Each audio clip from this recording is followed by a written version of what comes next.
Assalamualaikum warahmatullahi wabarakatuh. Perkenalkan, nama saya Wiyona Saski dari kelas 2C Akuntansi Pagi.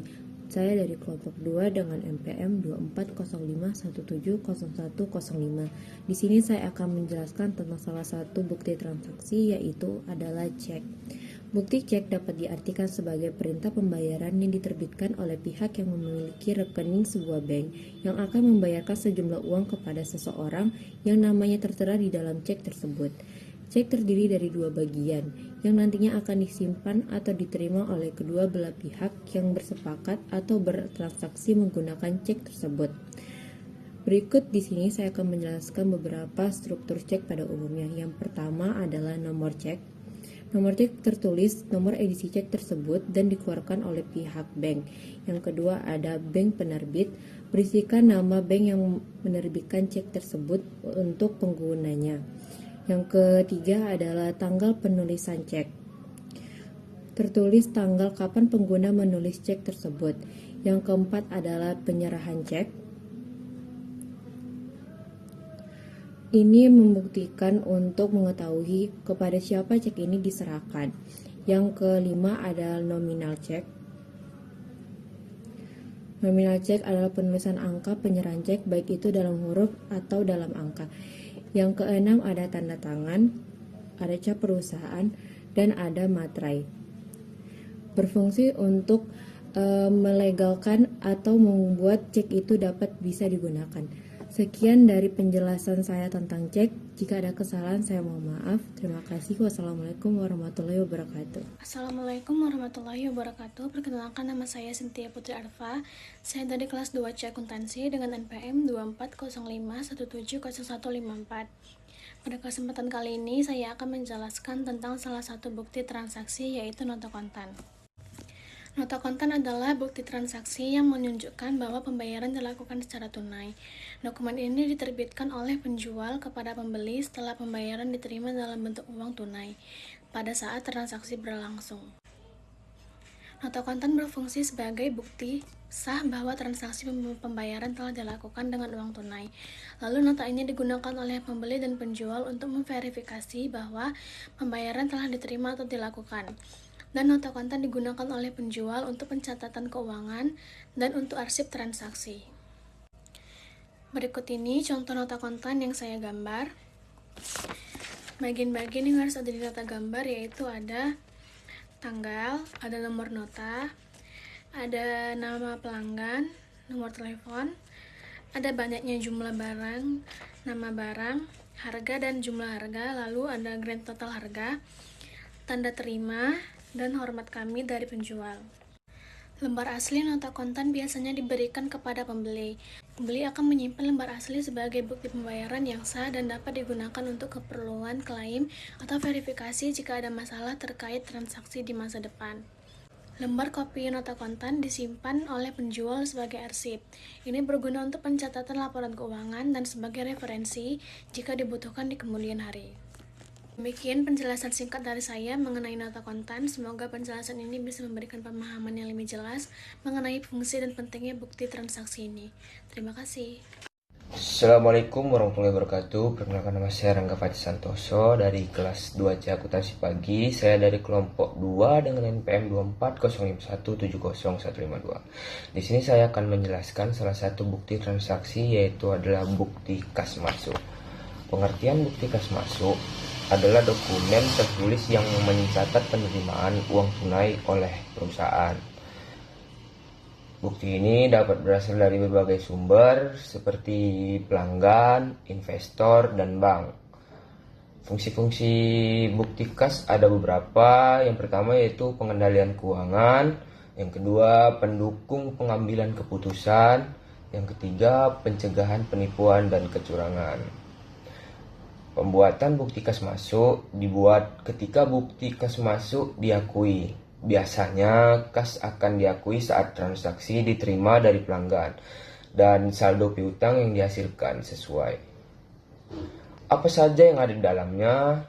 Dalam bukti kas masuk harus memiliki informasi terkait tanggal terjadinya transaksi, nomor yang ditetapkan pada dokumen untuk diidentifikasi, nama pelanggan, jumlah uang tunai, metode pembayaran, dan tanda tangan vendor. Sekian penjelasan saya tentang bukti kas masuk. Jika ada kesalahan, saya mohon maaf. Terima kasih. Wassalamualaikum warahmatullahi wabarakatuh.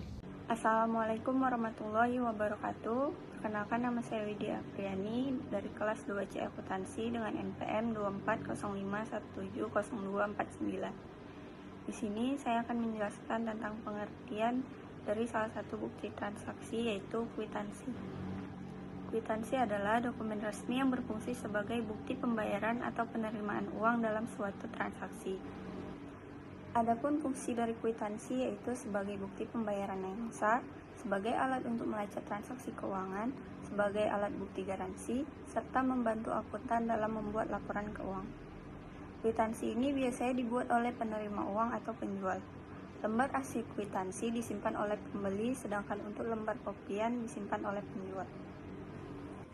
Ini adalah contoh kwitansi yang telah saya buat. Di sini terdapat nomor kwitansi, keterangan telah diterima dari, keterangan sejumlah uang, keterangan pembayaran, dan di sini terdapat tanggal serta tanda tangan dan juga materai. Di sebelah sini terdapat jumlah nominal uang yang dibayarkan. Mungkin itu saja yang dapat saya sampaikan mengenai bukti transaksi, yaitu kwitansi. Apabila ada kesalahan maupun kekurangan, mohon dimaafkan. Saya akhiri. Wassalamualaikum warahmatullahi wabarakatuh. Assalamualaikum warahmatullahi wabarakatuh.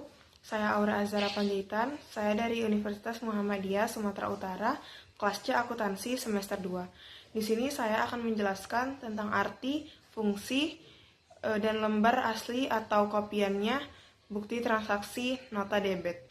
Baik, di sini saya akan menjelaskan tentang nota debit. Nota debit adalah salah satu bukti transaksi atas kerusakan atau ketidaksesuaian barang yang telah konsumen beli. Untuk alasan ini, pembeli membuat nota debit dan mengirimkannya kembali ke penjual bersamaan dengan barang yang akan diterima. Secara sederhana, nota ini akan membantu Anda dalam mengurangi atau mendebit. Baik, di sini saya akan menjelaskan fungsi dari nota debit.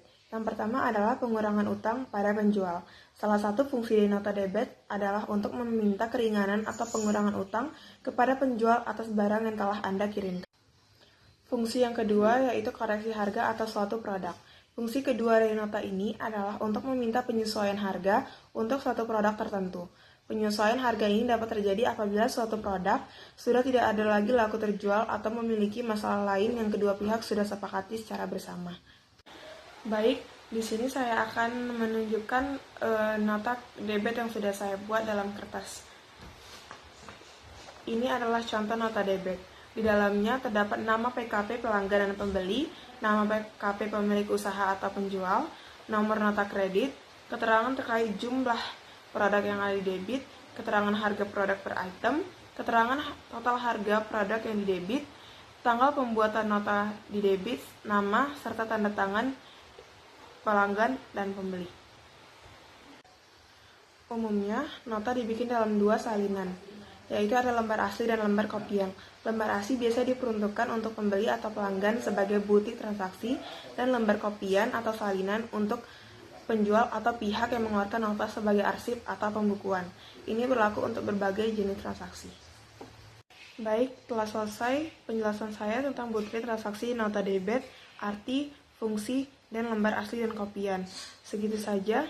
Wassalamualaikum warahmatullahi wabarakatuh. Assalamualaikum warahmatullahi wabarakatuh. Perkenalkan, nama saya Sani Asminiar dari kelompok 2, kelas 2C Akuntansi semester 2 dengan NPM 2405170130. Di sini saya akan menjelaskan tentang bukti transaksi memo. Memo atau memorandum itu adalah surat atau catatan yang dibuat secara singkat, padat, dan jelas yang digunakan pimpinan untuk bawahannya. Memo berfungsi untuk memberikan informasi singkat, baik itu berupa keputusan, arahan, prosedur, saran, atau tugas dalam sebuah organisasi atau perusahaan. Berikut adalah contoh bukti transaksi memo yang saya buat. Di sini ada kop atau kepala memo, selanjutnya ada judul dari bukti transaksinya yaitu memo, Di samping sini ada penerima dan pemberi atau kepada dan dari. Di bawahnya ada perihal. Dilanjuti dengan isi dari memo. Setelah itu di samping sini ada tempat dan tanggal dari memo ini dibuat beserta tanda tangan dan identitas dari pemberi memo. Lembar asli memo untuk penerima utama atau pihak yang dituju. Sedangkan lembar salinan memo adalah untuk pihak lain yang perlu diberikan informasi, misalnya rekan kerja atau departemen lain. Baiklah, sekian dari penjelasan saya. Lebih dan kurang saya mohon maaf. Terima kasih.